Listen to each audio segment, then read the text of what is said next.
Alright guys, we're going to take the motor off this lawnmower. There's not much to taking a motor off a lawnmower, not like a car. So it's just the pull cord there. That just undoes with that button. And the brake cord. So I'll just do that and we'll quickly get this motor off this chassis. Excuse me.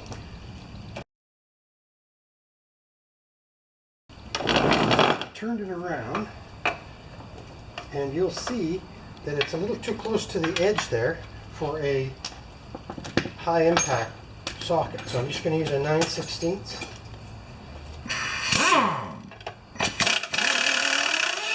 if they're not that old, you don't get the seizure like you do the other ones.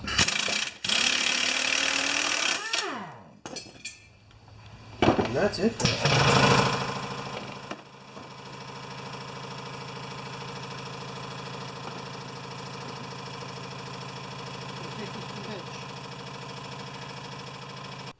Okay, I want to get the motor on these blocks. And look at this, the blade adapter.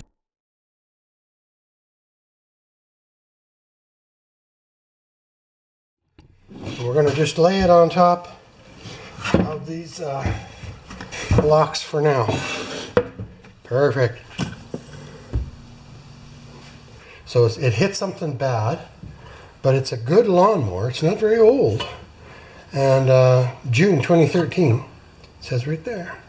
And I'm going to drain the oil out of it, and then we're going to pop the crankcase, or I'm sorry, we're going to take the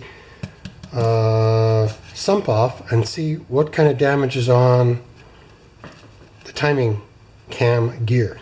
Whew!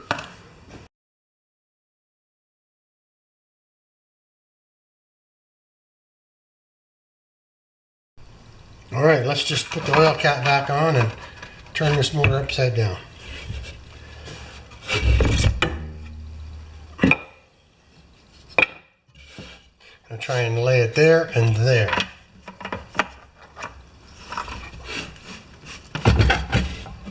It might drip a little bit, but that's what's nice about a metal bench, right? It's 3/8.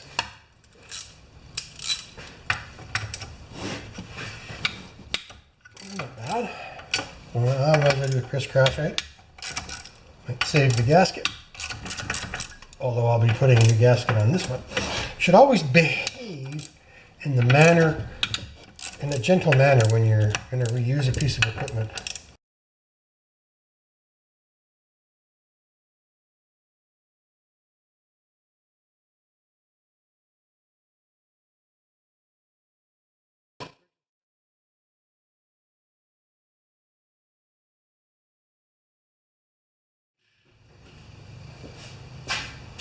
Just to make it nicer on the seal.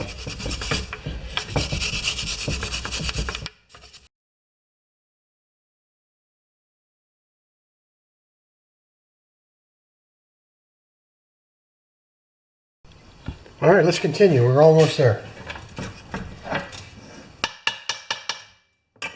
There we go. Okay. So that is the very bottom. And there's a little bit of goo or sludge in the bottom, but not bad. We'll wash that out. Let's get the plug out so we can rotate the motor better. Which one is it? Oh, it's a 3/4.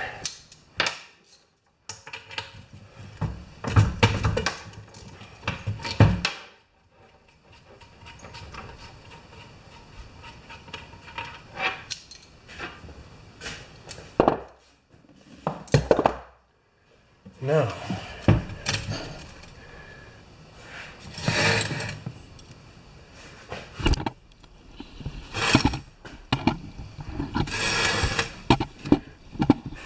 pointer.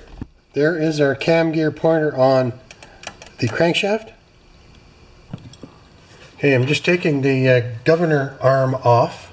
That's simple. Set that in the sump. Aha! Now we're going to rotate this bad boy if we can.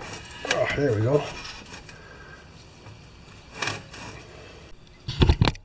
Okay, I'm just taking the shroud off the top of the motor to make sure the magnet is at top dead center when the engine's at top dead center. Just a quick check.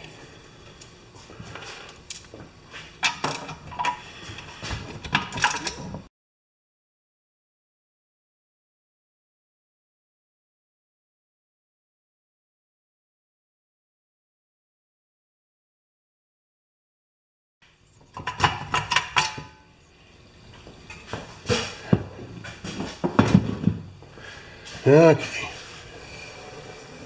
Well, there we go.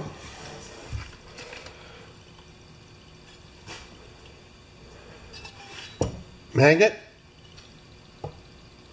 coil, top dead center. That's all I wanted to do. There, you see that right there?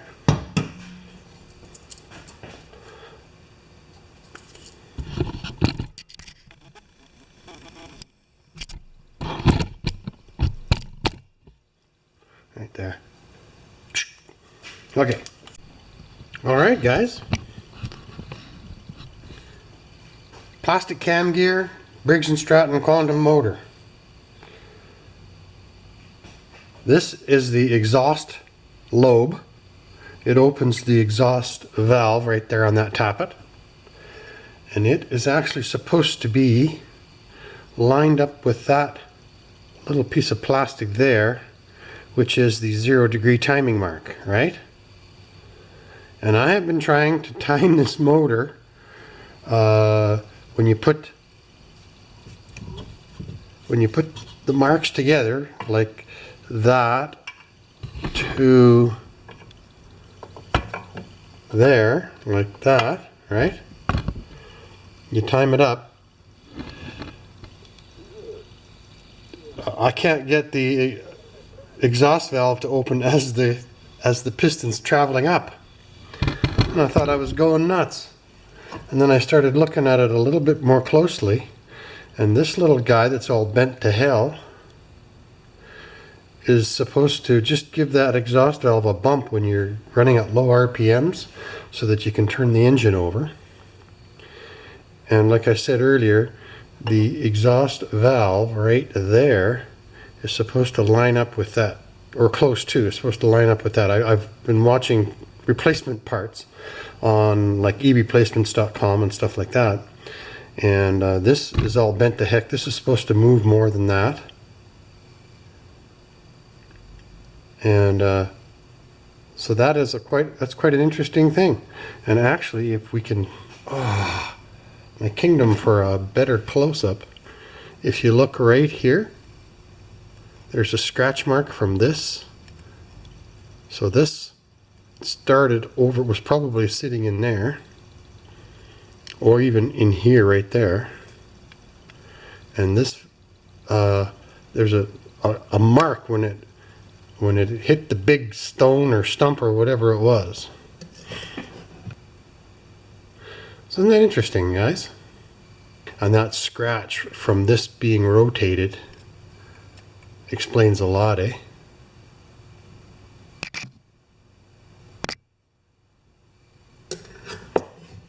So if you were going to time this motor, this gear has a little keyway in it, and that sits in the keyway on the motor like that.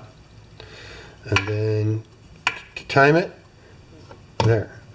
Now see, those two lines are right together there. So in a perfect world, and this was a good cam gear, that's how you would time it up. Alright guys, this is one of the many reasons why this cam gear is no longer any good. I've got the intake lobe of the cam held by the vise, and as you can see, I can turn the cam gear on the shaft just like that. So that's why it's toast.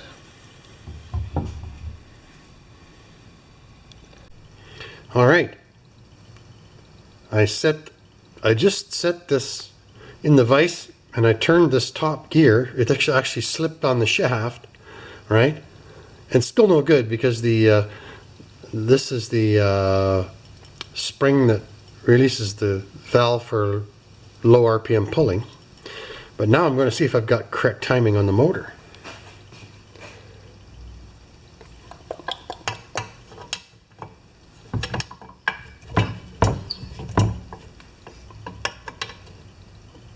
Oh, it's so much easier to do.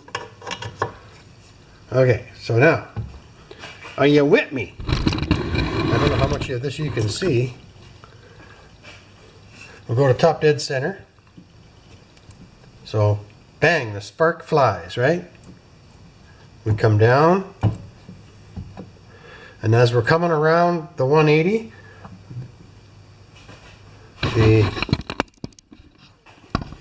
right there, hopefully you can see that, maybe, right there, the exhaust valve opens and closes. There. We got it. And then right after that, when the piston comes back down again, the intake valve opens up. That's pretty cool.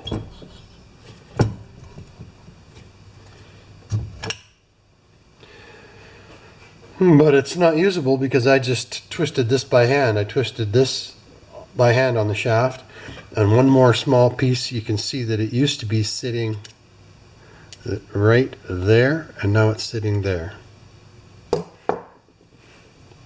Pretty cool.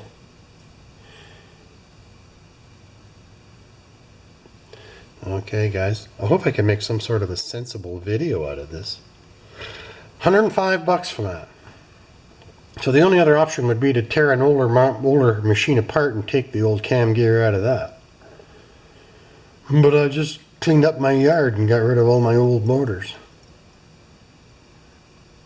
So do I sit around and wait for this to come by, or do we just chuck it? That's a shame, eh? And it's not just Briggs & Stratton that uses plastic cam gears. I found them in Hondas. You know, and of course the Chinese stuff, whatever, and I'm not saying any particular makes, but I've seen plastic cam gears in lots of different machines. Craziness.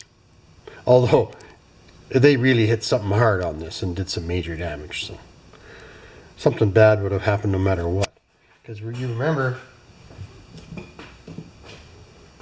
that the keyway on the blade adapter was sheared right off, eh? Right there. Right there.